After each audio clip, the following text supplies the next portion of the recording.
Bonjour à tous, réussite ou purge, on va parler aujourd'hui de American Nightmare 5 sans limite.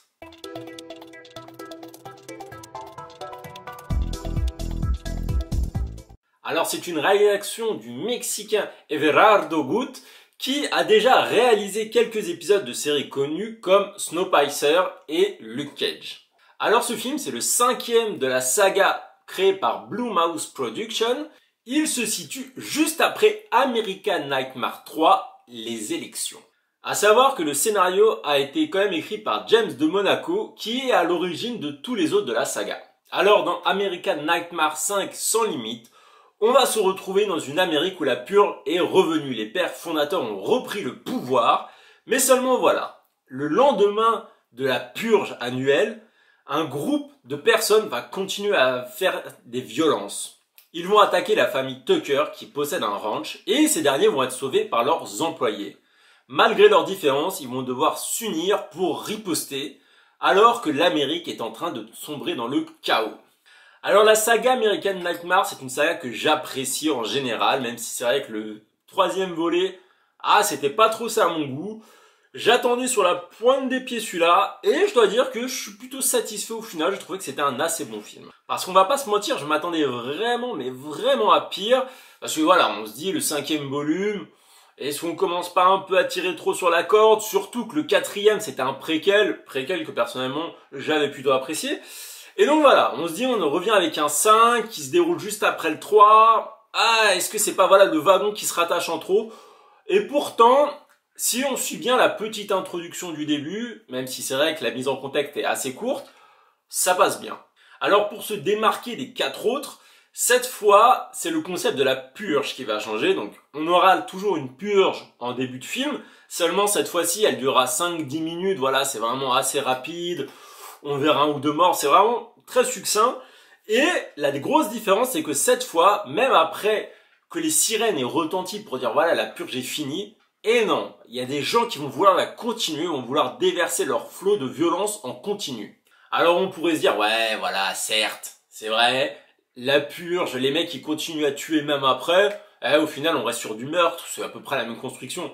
Oui mais non, parce qu'il y a quand même quelques détails qui changent, par exemple le fait que le gouvernement n'approuve pas ça, donc forcément le gouvernement va faire des actions pour arrêter cette prolongation de la purge improvisée, et aussi le fait que on sait qu'il n'y a pas de limite de temps, voilà, les mecs ils continuent, donc ils sont pas prêts de s'arrêter. Donc c'est pas comme dans les autres films où on sait que voilà, il fait nuit, quand il fait jour, les mecs, tout le monde est sauvé. Là c'est vrai que le fait de retirer cette temporalité, j'ai trouvé ça assez intéressant. Après malheureusement, la particularité de ce film va un peu se retourner contre lui parce qu'elle est pas assez bien exploitée. J'aime vraiment beaucoup l'idée du groupe voilà dissident qui dit bon les mecs sur les réseaux sociaux on se parle et tout et voilà on organise ça, on veut continuer. Je dis pas que j'aime par rapport à la violence, je dis vraiment par rapport au concept de le faire.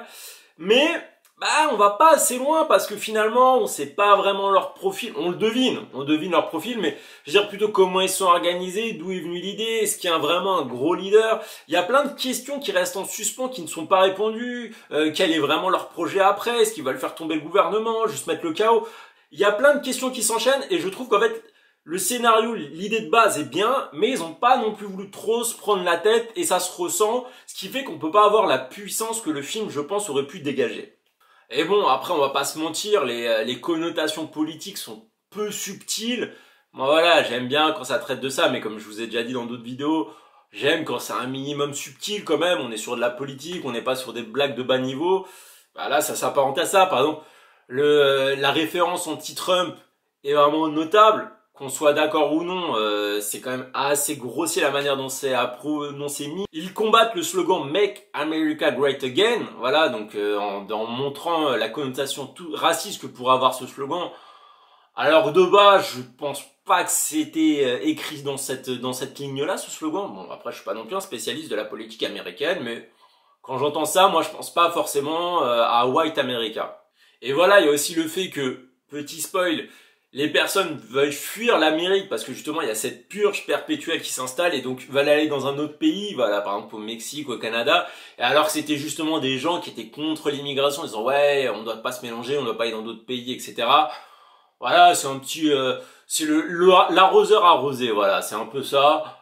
Ça aurait pu être fait un peu plus finement tout de même, même si c'est vrai que le concept est quand même sympathique. Bon, si on retire ces maladresses de fond qui partent tout de même d'une bonne intention, je suppose, si on s'intéresse sur le film en lui-même, voilà, on retire le contexte, certaines personnes qui n'étaient pas contentes de la manière dont ce 5 était instauré en disant ouais, machin, ça coupe après le 3, il aurait dû avoir une mise en introduction mieux faite. Bon, on retire tout ça, même si c'est vrai que ça a compté dans le fait. Je trouve que c'est un bon film, mais il aurait pu être encore meilleur si justement il n'y avait pas tous ces à côté mal faits. Mais on se concentre sur le cœur du métier. Et moi, personnellement, le rythme, je l'ai trouvé bien. Je me suis pas ennuyé, il y a toujours quelque chose qui se passe, la violence est perpétuelle, on va pas se mentir, on regarde American Nightmare, pourquoi? Pour avoir du sang, pour avoir des morts. Dans le 5, on a quoi? On a du sang, on a des morts. Que demander de plus? Il y a de la haine, et en plus, j'ai beaucoup aimé la façon dont les visuels sont travaillés, il y a beaucoup de masques, parce que c'est vrai que, voilà, American Nightmare, avec le temps, dans la culture populaire, ça s'est beaucoup identifié aux masques, voilà, aux façons d'imposer la terreur aux autres visuellement avant de les tuer. Et là, c'est vraiment le cas. Je pense par exemple à un masque fait avec de la toile et les dents avec des balles de AK-47, je pense. Et c'est vraiment, j'adore, c'est super bien fait. Et j'ai beaucoup aimé que ça crée en fait une espèce d'ambiance, l'ambiance terreur est vraiment bien instaurée grâce justement aux costumes, au rythme dynamique. Et c'est un vrai plus de cet American Nightmare 5. Bon, après, niveau réalisation, voilà, ça va. On a affaire à un réalisateur de séries télé, entre autres.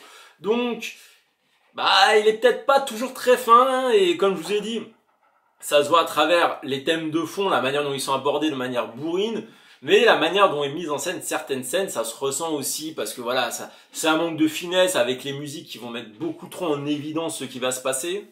Et certains passages qui sont un peu bateaux, voire clichés. Mais bon, c'est toutes ces choses qui font que finalement, en fait, de base, j'aurais adoré vraiment le film, mais il y a plein de petits trucs qui se rajoutent qui font, non, j'ai tout de même passé un bon moment, je dois le dire. Mais c'est pas non plus le film de l'année, c'est pas le meilleur de la saga. Le meilleur de la saga, pour moi, reste le premier, qui est un classique absolu. Sur ce, c'est vraiment, si vous aimez bien la saga, pourquoi pas vous laisser tenter. Après, je vous ai prévenu des trucs qui n'allaient pas, peut-être pas vous plaire, donc vous êtes prévenus. Sur ce, 2 fois prévenu, et je vous dis à une prochaine critique. Allez, ciao!